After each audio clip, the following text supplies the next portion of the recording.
Shalom and welcome to 2 Minutes of Torah.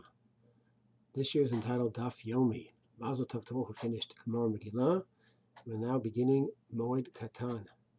Bet Amud Aleph. The Mishnah writes that Tzorchai Rabim, such as fixing up the water paths, the water supplies for the city, the mikvot, the roads, are all Mutar, Chol Hamoaid.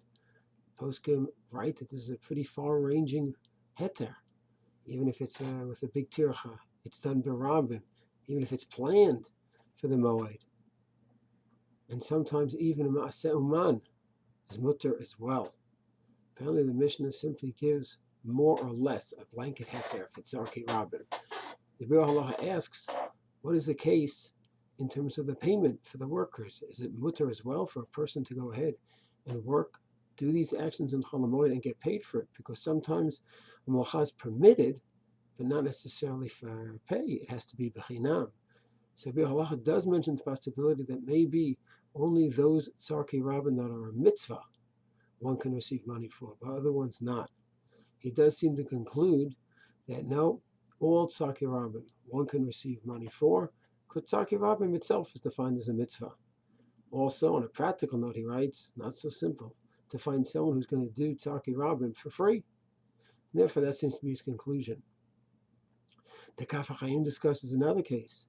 What if fixing up a yeshiva, beis medrash, the dorm, needs to be done now? And if it's not done during Chol Hamoaid, it's going to end up with Bittul Torah afterwards, when they won't be able to learn in the yeshiva. He brings that possibility down as well in Taf Kuf Mem Dalet, based on this whole concept. Tzorchai Rabim combined also with the fact of Davar Avad and one's learning. Another aspect of this halacha would be, nowadays, fixing up the lights on the road on Chol Hamoaid, collecting garbage on Chol Hamoaid. Shmirat Shabbat even brings the possibility of street cleaning.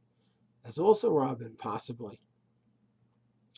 One last example would be of Tzorchai Rabim is, what about in a building? You have 50, 60, 100 people living in a building. Is that Rabim as well? Fixing the elevators, that's Tzorchai Rabim. That child is also discussed in the poskim. Is it only Tzorchai Ir, a formal city? Or Rabim, many people. And many people could be even less than an Ir. The poskim discuss that as well. What's clear from all these examples is that the Mishnah of Tzorchai Rabim and the Heiter of Tzorchai Rabim is very far-reaching and has a wide range of halachot. Of course, the Maaseh, each case must be discussed with one's posek. Shalom.